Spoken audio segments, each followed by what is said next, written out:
ചില സമയങ്ങളിൽ നമ്മൾ ഒറ്റയ്ക്ക് നടക്കുന്നത് നമ്മൾ ഒന്നാമനായതുകൊണ്ടാവാം. ഇന്ന് നമ്മൾ അങ്ങനെയൊരു കഥയാണ് കേൾക്കാൻ പോകുന്നത്. സ്വന്തമായി ഒരു വഴി കണ്ടെത്തുന്നതിനെക്കുറിച്ചുള്ള ലളിതവും എന്നാൽ വളരെ ആഴത്തിലുള്ളതുമായ ഒരു കഥ. നല്ല തണുത്ത കാറ്റു വീശുന്നുണ്ട്. ഒന്ന് സങ്കൽപ്പിച്ചു നോക്കൂ. മഞ്ഞുമൂടിയ വിശാലമായ വിജനമായ ഒരു പ്രദേശം. അവിടെ ഒരു കുറുക്കൻ ഒറ്റയ്ക്ക് മുന്നോട്ടു പോവുകയാണ്.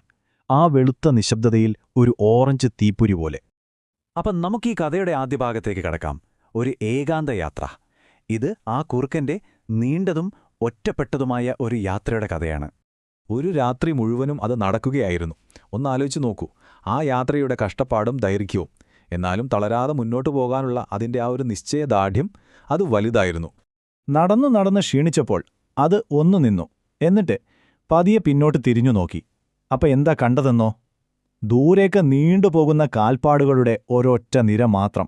മറ്റാരുടെയും കാൽപ്പാടുകളില്ല. വേറെ ആരും ആ വഴി വന്നിട്ടില്ല. ഇപ്പോഴാണ് കഥയുടെ ഒരു പ്രധാനപ്പെട്ട ഘട്ടത്തിലേക്ക് നമ്മൾ എത്തുന്നത്. സംശയത്തിൻ്റെ ഒരു നിമിഷം. ഇവിടെയാണ് ആ കുറുക്കൻ്റെ ഉള്ളിലൊരു വലിയ സംഘർഷം തുടങ്ങുന്നത്. ആ കുറുക്കൻ ഒരു നിമിഷം മടിച്ചു നിന്നു. മുന്നോട്ടു പോകണോ അതോ തിരിച്ചു പോയാലോ?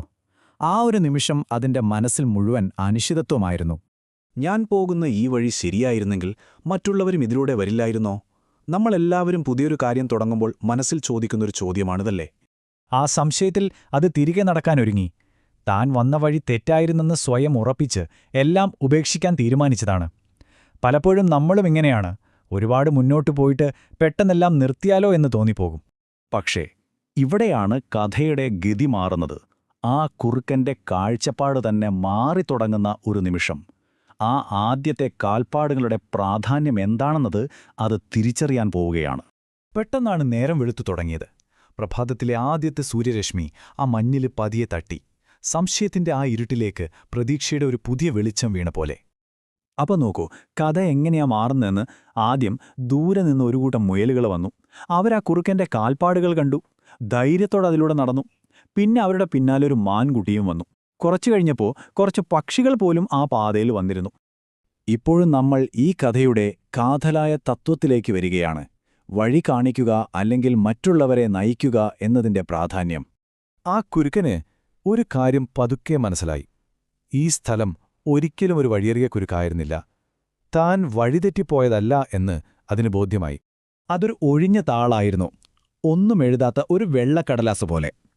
വഴിതെറ്റി അലയുകയായിരുന്നില്ല, മറിച്ച് പുതിയൊരു തുടക്കം കുറിക്കാനുള്ള അവസരമായിരുന്നു അതെന്ന് ആ കുറുക്കൻ തിരിച്ചറിഞ്ഞു. ആ കാൽപ്പാടുകൾ എന്തായിരുന്നു? അവ തെറ്റുകളായിരുന്നില്ല, അല്ലേ? മറിച്ച് ഒരു പുതിയ പാതയുടെ ആദ്യത്തെ അടയാളമായിരുന്നു. ഈ ഒരു ചിന്തയാണ് എല്ലാത്തിനെയും മാറ്റിമറിച്ചത്. ഈ സ്ലൈഡ് നോക്കൂ. ഇതാ വ്യത്യാസം വളരെ കൃത്യമായി പറയുന്നുണ്ട്. നമുക്ക് തോന്നുന്നത് എന്താണ്? നമ്മൾ വഴിതെറ്റിപ്പോയി അല്ലെങ്കിൽ ട്രാക്ക് മാറിപ്പോയെന്ന്. എന്നാൽ യഥാർത്ഥത്തിൽ എന്താ സംഭവിക്കുന്നത്? നമ്മൾ പുതിയൊരു ഭൂപടമുണ്ടാക്കുകയാണ്. ഈ കഥയിൽ നിന്ന് നമുക്ക് എന്തു പഠിക്കാം? നമ്മുടെ സ്വന്തം ജീവിതത്തിൽ ഇതിനെ എങ്ങനെ കാണാം? അതാണ് നിങ്ങളുടെ മുന്നോട്ടുള്ള വഴി. ചിലപ്പോൾ നിങ്ങൾക്ക് ഒറ്റപ്പെട്ടതായി തോന്നാം. കാരണം നിങ്ങളുടെ ചുറ്റുമുള്ള മറ്റാരും ചെയ്യാത്തൊരു കാര്യമായിരിക്കാം നിങ്ങൾ ചെയ്യുന്നത്. പക്ഷേ അതൊരിക്കലും ഒരു കുറവല്ല, മറിച്ച് നിങ്ങളുടെ ധൈര്യമാണത് കാണിക്കുന്നത്. അതുകൊണ്ട് എപ്പോഴും ഈ ഒരു കാര്യം ഓർക്കുക. തനിച്ച് നടക്കുന്നു എന്നതിനർത്ഥം എപ്പോഴും വഴി തെറ്റിപ്പോയി എന്നല്ല. ചിലപ്പോൾ അതിനർത്ഥം നിങ്ങൾ മറ്റുള്ളവർക്ക് വഴികാട്ടുകയാണെന്നാണ്. ഒറ്റപ്പെടൽ എന്നതൊരു പരാജയത്തിന്റെ ലക്ഷണമല്ല. ചിലപ്പോൾ അതൊരു നേതൃത്വത്തിന്റെ അടയാളം കൂടിയാകാം. ഞാൻ നിങ്ങളോടൊരു ചോദ്യം ചോദിക്കട്ടെ. നിങ്ങളിപ്പോൾ നടന്നുപോകുന്ന ആ പുതിയ പാത ഏതാണ്? ഒന്ന് ചിന്തിച്ചു നോക്കൂ.